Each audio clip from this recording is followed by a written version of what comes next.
2022 is already behind us, but it is still far from being talked about. After talking about the best songs and albums by male SEIYUU and 2D music projects released last year, it's time to cover the albums that I feel were completely overlooked, yet they are awesome and deserve all your love and attention. Let's kick off this episode of SEIYUU Lounge.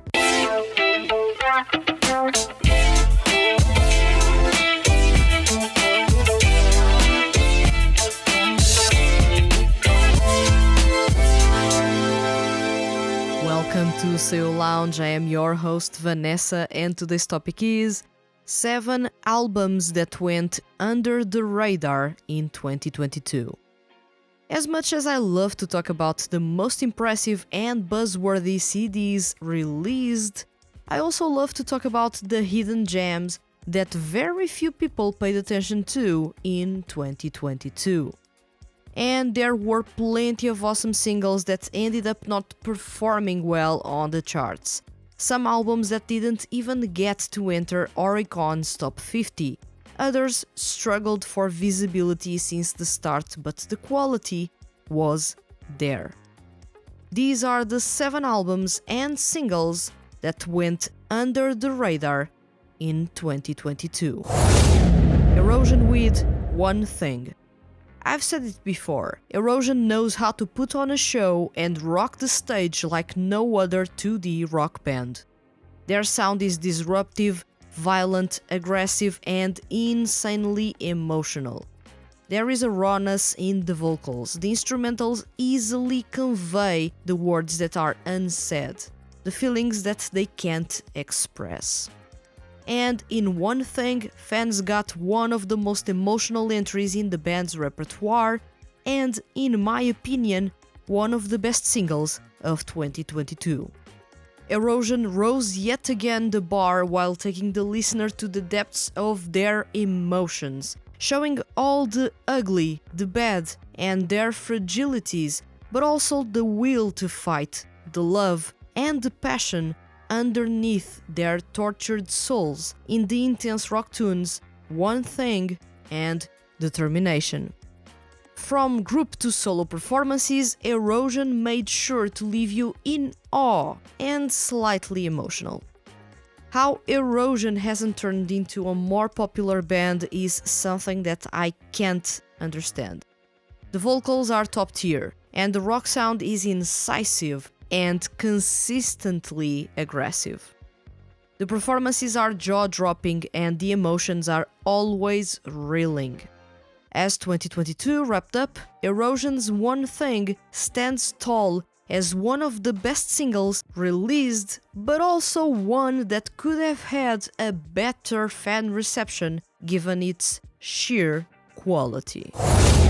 TOBARI, in Black with High Purity. I believe no one expected TOBARI to arrive and steal the show in 2022, however, this is, in my opinion, the best single released in 2022. And yes, it's even better than Trigger's Hidden Region, song that I love a whole lot.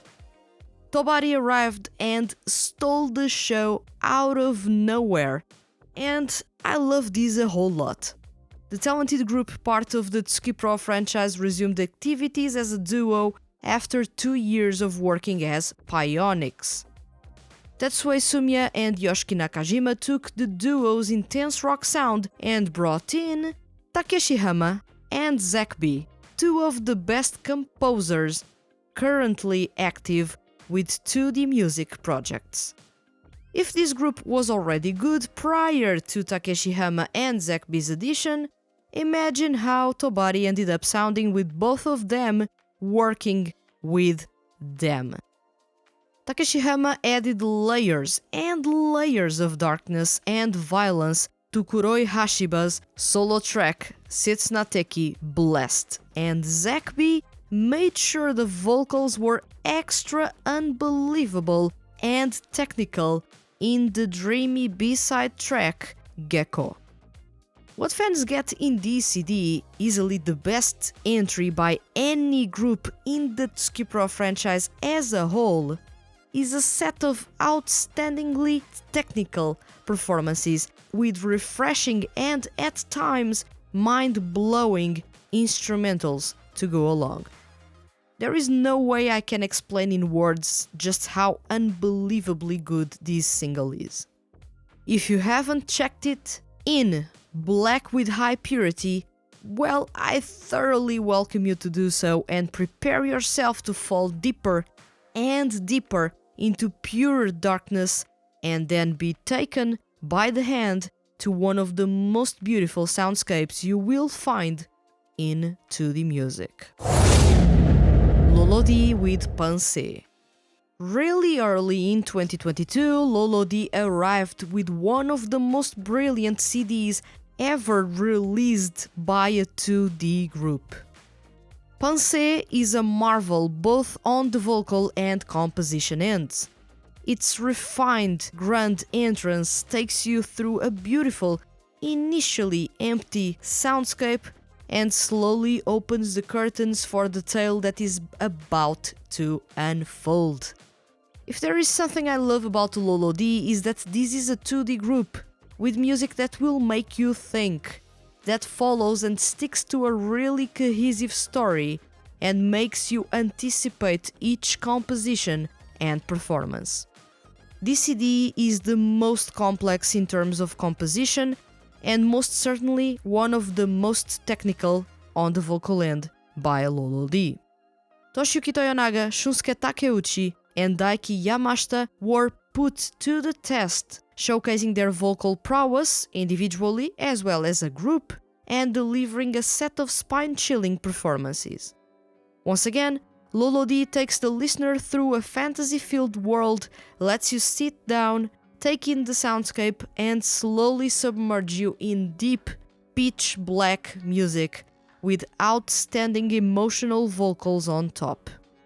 While the group has an obvious niche orchestral pop sound and even more niche lyrical performances, I feel like this single deserved much more attention.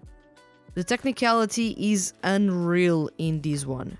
Each composition, each performance, each detail, everything shines in this CD. So check Pensée if you have the time for it. You won't regret it. KAGARIBI with Noroshi.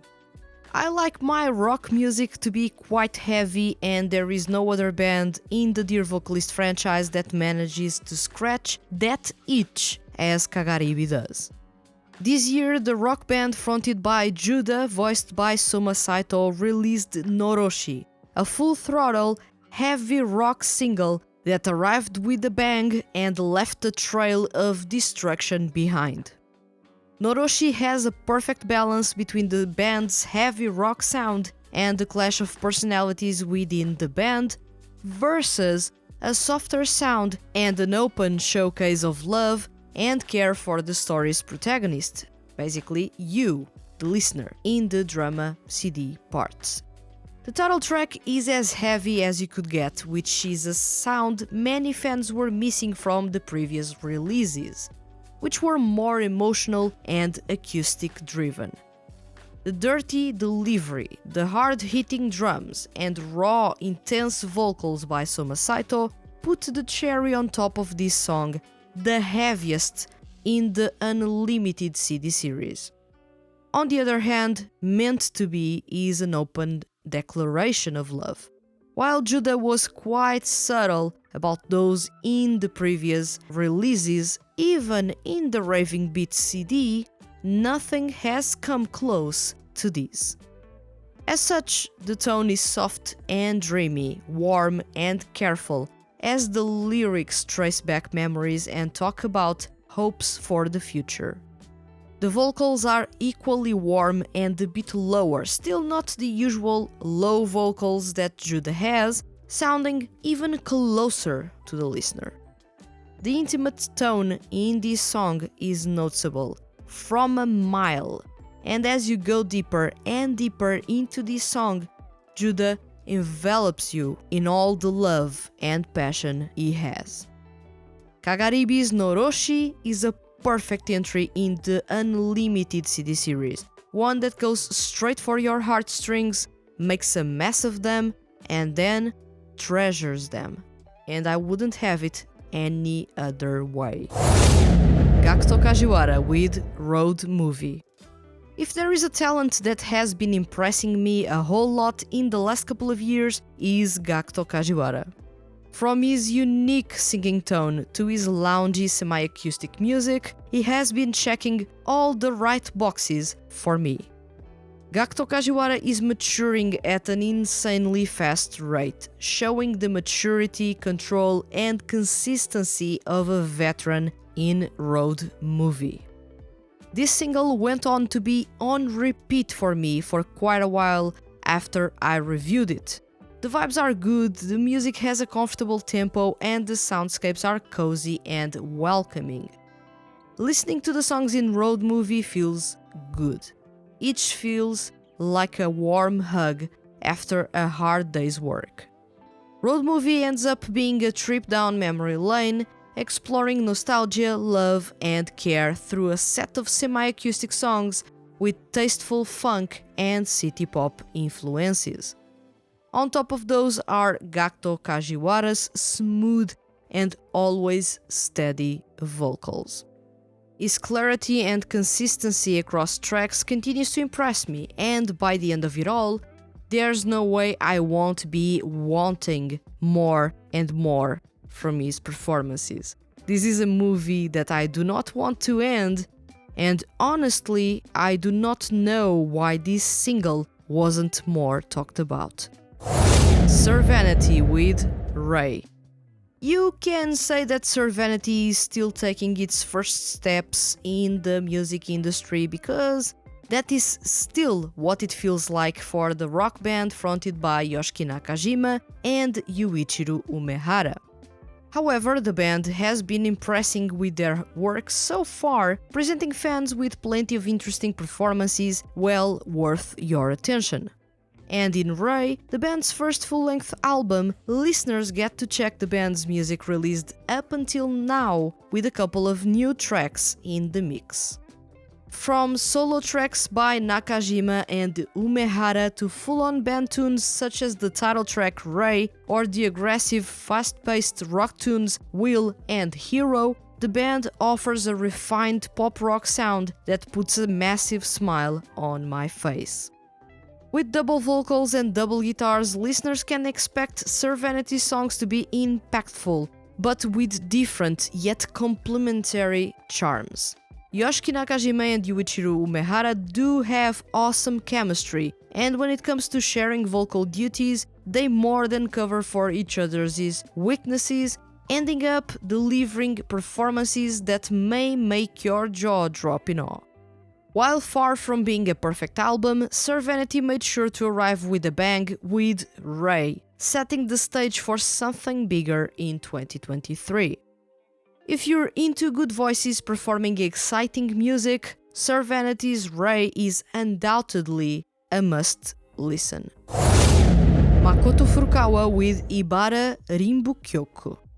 Makoto Furukawa has been on top of his game as a solo artist, creating unique soundscapes and lyrics that make you stop and think as you dive deeper into their stories. Ibara Rinbukyoku is a single all about its dual charms that in one moment put you in an emotional, raw and nostalgic soundscape, and in the other take you to a decadent yet intimate setting. All emotions end up being a part of Ibara Rinbukyoku, the song that is surprisingly emotionally rich. Makoto Furukawa continues to play around with his technique, control and range, trying things he usually doesn't do or that most people would never imagine this low, growly baritone to pull off. Sono yoga kerumade, then goes full-on dramatic in what is a tearjerker of a rock ballad. Furukawa has been showing glimpses of genius in some of his lyrics and usually the songs he writes lyrics for are those that stand out the most. And that is exactly the case with the fancy jazz tune Only Night Crown. He knows how to write songs that exude an exclusive and fancy vibe, while bringing a bit of allure and mystery to the spotlight. How this song is not talked about is something that baffles me. Furukawa ends up being the star of all songs, conducting himself with an elegance that is hypnotizing. He's the storyteller, but also the star. It is beautiful to hear, and when in that soundscape while listening to the single, watch and experience up close. Split into 2 versions, totaling 3 new songs, this single explores the beauty and elegance of jazz and orchestral music while delivering some of the most impressive performances so far in Makoto Furukawa's solo career. Ibara Rinbukyoku may not be as flashy as some of Furukawa's previous releases when it comes to jazz music. However, it is still present in all songs.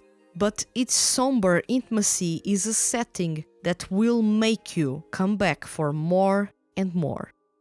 The sheer quality of the music and performances tied to the unique sound makes it one of the hidden gems of 2022 and a single you must check.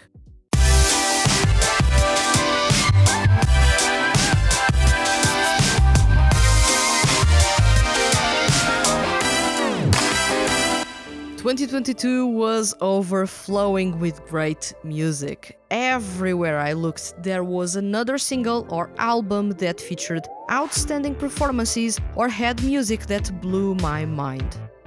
Almost all 2D music projects released stellar CDs, some even went all out with unique performances that left many fans in awe.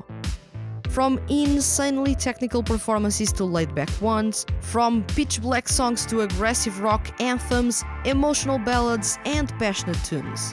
There was a little bit of everything, catering to fans of the widest variety of music genres, voices, singing styles, and overall group vibes.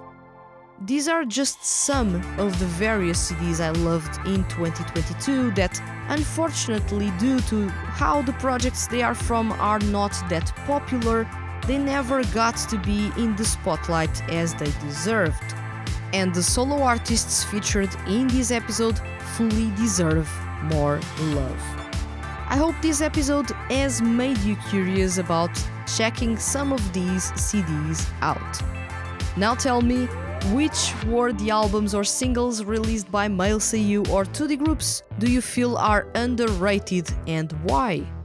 Let me know in the comments on YouTube. And remember, leave your comments as complex or as simple as they may be, and you can be featured on upcoming episodes of SEIYUU Lounge. Hit the subscribe button if you enjoyed this episode and don't want to miss the Hand That Feeds HQ's weekly male SEIYUU and music-related content. I'll return next week with another episode of SEIYUU Lounge. Thank you for listening and see you guys around.